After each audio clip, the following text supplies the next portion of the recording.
Odločitve so tiste, ki kreirajo naša življenja. V oddaji Klepet ob kavi predstavljamo rubriko Dobra odločitev. Boljše izbire za boljše življenje.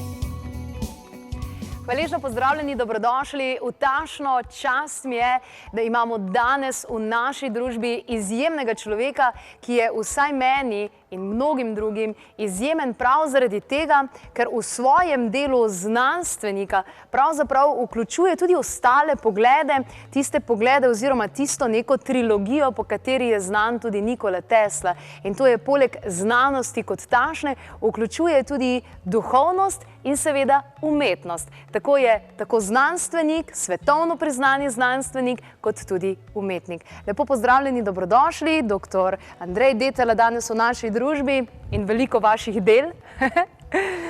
Večina ljudi se verjetno vpraša, ok, znanost pa umetnost pa duhovnost, kako gre to skupaj, da je to najdlje stran, kar je lahko. Ali si znanstvenik ali pa si umetnik, boje ne moreš biti. Ljudje mislijo, številni mislijo, da so to čisto različna področja ustvarjalnosti, ampak sam sem pa prepričan, da je duhovnost izhodišče in za znanstveno in za umetniško ustvarjalnost. Skupne korenine ima oboje, in znanost in umetnost. Duhovnost mora pa prežemati vse, če hočemo, da je znanost zdrava ali pa da je umetnost smiselna. Mora biti neka presežnost v enem ali pa v drugem. Tako da duhovnost je povsod prisotna, če nočemo, da se izgubimo v nekem slepem svetu ali pa v nekem jalovem svetu. Kot znanstvenik živite duhovnost že zelo, zelo dolgo časa. Se zdi morda, da je to danes tak trend, pa tak v porastu, pa ljudje razmišljajo, pa kako bi bili duhovni, pa tak naprej. Medtem, ko je bilo desetletja nazaj verjetno drugače. Kako spremljate ta? Torej, imel sem srečo, da z duhovnostjo se ukvarjam že od mladih let, ko še ni bil to še ni bila neka moda. Tudi preden je to postala moda, sem bil pol leta v Indiji in tam imaš prav posebno šolo duhovnosti, ker je tam toliko neke duhovne ponudbe, da se moraš nujno naučiti razločevati med pristnim in lažnim, ker tam ti kar naprej ponujajo neke guruje, že včasih je bilo tako, zdaj še več tega. Tako da ravno v tem opazovanju različnosti moraš najti neko viveko, neko sposobnost razločevanja med pristnim in lažnim. Tako da šele potem pozneje je udaril New Age v Evropo, v Ameriko, in takrat sem pravzaprav imel že neka izhodišča, tako da mi je bilo veliko lažje krmariti med vso to poplavo duhovnosti, ki prihaja zdaj. Tako da moram reči, imel sem srečo. Ogromno izobraževanja imate za sabo, veliko sodelovanj z različnimi znanstveniki po vsem svetu. Kako ste pa ostale znanstvenike gledali? Jaz osebno ne poznam veliko znanstvenikov, ki bi imeli to zavedanje, te povezave, te trilogije, umetnost, znanost, duhovnost. Kako so na vas gledali kolegi, recimo? No, kolegi, tisti, ki so z mano skupaj študirali, ki smo skupaj odraščali, oni so pravzaprav me bolje poznali in so me podpirali. Potem pozneje so mi tudi omogočili, da sem, ko so oni že dobili določene položaje v raznih službah, da sem v njihovih laboratorijih delal razne eksperimente. Druga stvar je bila pa s profesorji, z avtoritetami, ker avtoritete so pa tako polne nekega znanja, nekih znanstvenih prepričanj ali pa še huje znanstvenih dogam, da zelo ne radi sprejmejo nekaj bistveno novega. Zato, ker niso s tabo od začetka skupaj odraščali, ker ne vidijo tistega izvira, duhovnega izvira, odkud stvari pravzaprav šele prihajajo. Ker vsako novo, tako večje znanstveno odkritje pravzaprav izhaja iz nečesa popolnoma novega. In če nimaš stika s tisto presežnostjo in če imaš močnejši stik z obstoječimi znanstvenimi strukturami, potem boš nekako avtomatično vklanjal tisto novo. Tako da z avtoritetami na fiziki sem imel večinoma slabe izkušnje, ne bom rekel popolnoma vsem, so bile tudi izjeme, ampak večinoma slabe izkušnje, tako da sem večinoma vso pot moral prehoditi sam. Ampak pravzaprav imajo takšno zgodbo, da se niso razumeli z avtoritetami, ki so razmišljali preveč o neki škatli, preveč omejeno, preveč za zaključki, brez nekih potencialov. Tako zgodbo imajo pravzaprav vsi neki velikani, ki so zares masovno prispevali k človeštvu, k tem, da se je nekaj premaknilo. Recimo Nikola Tesla, tudi sam ni bil najbolj priljubljen pri avtoritetah, glede na to, da je razmišljal outside the box, tako rekoč. Seveda, to je pač klasika. Če si drugačen, če si izven nekega splošno sprejetega konformizma, potem te samo redki res razumejo. Ampak iz tega ne smemo delati nekega svetobolja, tako pač je. In zaradi tega ni treba, da trpimo, nikakor ne, ker če hodiš po neki taki novi poti, potem se ves čas stiko z neko posebno svetlobo nekega božanskega sveta in to te vodi naprej. In to je neprimerno več vredno kot neko potrjevanje pač teh obstoječih avtoritet v družbeni hierarhiji. Se vam zdi, da človek v sodobnem času išče te neke formalne potrditve, nekaj, kar je zunaj njega, da je dober, da je dovolj dober, da je priznan? Ja, zelo iščejo. Tudi, nažalost, mlada generacija, mislim, da preveč išče potrditve v zunanjosti, pa če mislimo na vso to obsedenost s selfiji, z Instagramom in tako naprej. Pač korporacije ponujajo ljudem razne izdelke skozi mantre, bodi to, kar si, ampak na koncu vidimo, da so vsi čisto enaki. Zdaj pravi poplava konformizma, ker vsi hoče imeti podobne, tiste najnovejše pametne telefone, vsi hoče imeti neke modna oblačila istih firm in tako naprej.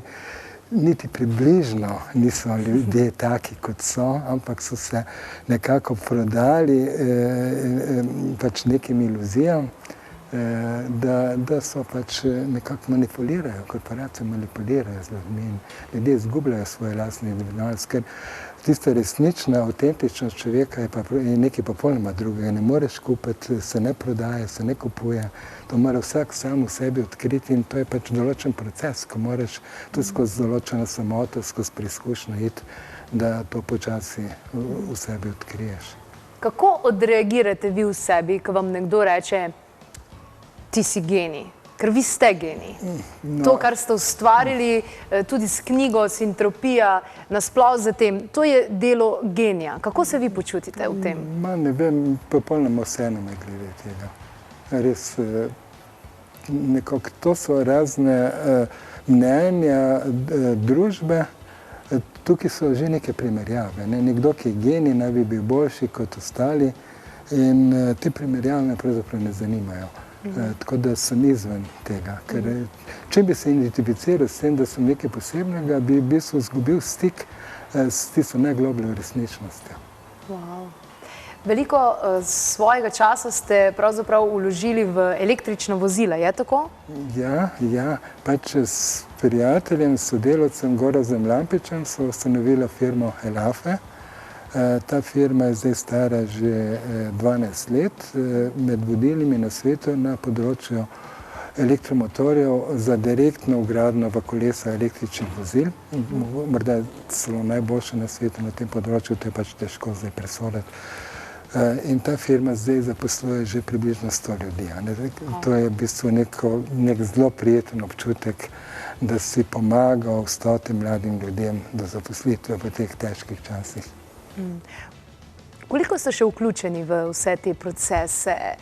Koliko ste še pravzaprav aktivni v tem inovatorstvu, v tem raziskovanju? Ali je že prišel on čas, da rečete, aha, zdaj je pa dovolj, zdaj bom pa srkal en dober japonski čaj in prebral eno super knjigo.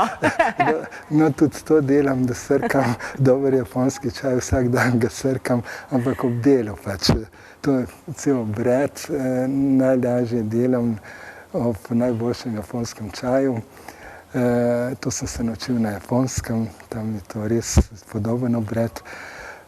Kar se pa dela ali pa mogoče prehoda v lenarjenje tiče, pa ni še čas za to, ker mogoče bi rekel samo to. Še zmeraj me zelo, zelo vleče delo na znanstvenem področju in na tehničnem področju kot razvoj teh elektromotorjev in na teoretičnem področju, to je teorija sintropije. Dodal bi samo to, da v skladu z teorijo Karla Junga nekje v drugi polovici življenja človek nekako preklopi še na nek drugi pol sebe, ki ga prej v življenju ni dobro razvil. Tako da me zadnje čase vleče tudi v literaturo, tako da pač zadnjih 10 let ali pa mogoče malo več tudi knjige pišem. Ampak to je poleg znanstvenega dela. To se pravi, zdaj se ukvarjam zmeraj več tudi z umetnostjo, ki jo čutim kot nujno dopolnilo znanstvenemu delu, ker mislim, da je znanost sama po sebi v nevarnosti, da postane slepa, če nima sopotnika umetniške komponente. Ker umetnost sama po sebi je pa jalova, če nima tiste znanstvene natančnosti. Tako da vidim, da je to izjemno taka plodna kombinacija biti hkrati znanstvenik in umetnik, ker to pomaga in enemu in drugemu. Wow. Nepredstavljivo je, ker znanstvenik, kako si jaz predstavljam, da gleda na ta vrč, koliko je težek, koliko je širok, koliko vode sprejme, veliko ene take drugačne zadeve, umetnost si pa predstavljam kot tist flow ustvarjanja, ko pozabiš na čas, ko samo si, ko samo teče energija skozi tebe in stvari, kar se ustvarjajo in kar na koncu se ne počutiš niti, da si to ti ustvaril, ker gre za eno tako čist drugačno izkušnjo. No, to, kar ste zdaj opisali, ta umetniški pristop, to je tudi v znanosti. Nove stvari v znanosti se začejo na zelo umetniški način. Spomnim se recimo tega, kar je rekel moj prijatelj pokojni Andrej Ože-Pančič, biolog, da znanstveno delo ima dve fazi. Prva faza je zelo intuitivna, ker nekako skozi intuicijo, skozi tisto širino, ko stvari še niso imenovane, lahko odkrivaš nekaj novega. Druga faza znanstvenega dela je pa sporočilna. Tam mora biti stvari bolj racionalne, zato ker moramo, ko sporočamo svoje odkritja drugim, moramo v nekem skupnem jeziku to sporočiti. In ta jezik mora biti natančen, da ga ljudje razumejo. Takrat je pa potrebna neka racionalnost. Pravijo, da najboljše ideje se porodijo tudi znanstvenikom, vse tako se piše, takrat, kadar so pravzaprav ali nekje na nekem počitku, ali dopustu, ali gledajo dejansko nebo. Skratka, nekaj, kar je daleč od dela. To je del dela. Mislim, v Bhagavad Giti lepo piše, kaj delo, kaj ne delo je, tega še modri ne vedo. Torej ni meje med delom in nedelom. Umetniki to mogoče malo boljše vejo kot znanstveniki, ker ravno ta znanstvena racionalnost preveč dela te neke umetne pregrade, da ločuje delo od nedela, ampak to je v bistvu nevarno. Recimo, če beremo Adorna, on lepo na to opozarja, da je v zdajšnjem tehničnem znanstvenem delu velika nevarnost, ker ljudje tako ločujejo pač svoje službeno delo od prostega časa, od sprostitve, od nekega človeškega veselja in tako naprej. In ravno to ločevanje povzroča to, da potem v svojem delu izgubljamo odgovornost. Se ne zavedamo, kaj drugim ljudem res koristi in kaj samo manipulacija. Tega zdaj zmeraj več in to postaje zelo nevarno. Tako zapirati se v neko za 8 ur na dan v meje nekega podjetja, potem pa nekaj preklopiti v privatno življenje, to omogoča neko slepoto, da potem v službi nimaš več kriterijev, kaj je za ljudi dobro in kaj ni. Moraš biti ves čas v stiku sami s sabo in to je pa tista presežnost, ko se brišejo meje med delom in nedelom, med intimo in javnostjo in tako naprej. Se pravi, ni mask, si samo to, kar si. Ja, pač je tako. Zdaj jasno, da da bi popolnoma zabrisali te meje, da bi se vse čist premešalo, odstopilo, to pač spet drugi ekstrem, ampak v zdajšnji sodobni, skrajno organizirani družbi, ko je res vse tako zelo tehnično strukturirano, so šle stvari predaleč. Ampak se mi zdi, da to je življenje, ki ga tudi sama živim in sem zelo hvaležna, da so meje res zabrisane. Ampak se mi zdi, da je predpogoj tega, da pravzaprav v življenju zares počneš tisto, kar te veseli, kar te vznemirja, kaj te navdušuje, da niti ne gledaš na uro, koliko ur zdaj to delam, ampak to živiš. To je krasno, komor se to posreči, da se izbori tak način dela, tisti lahko srečen. In taki so nažalost preredki. Moram pa dodati to, da se ljudje premalo potrudijo za to, da bi si to izborili. Treba si izboriti. V sodobni družbi si to treba izboriti samo od sebe, to ne gre. Vi proti koncu študija, pa na začetku tistega ustvarjalnega obdobja poklica se treba pošteno truditi, da si v stiku samim sabo, da ostaneš to, kar si, da iščeš ves čas tisto presežnost, ki ti omogoča globlji pogled v tvoje lastno delo, da se sprašuješ o tistih širših, globljih vprašanjih sveta in da nekako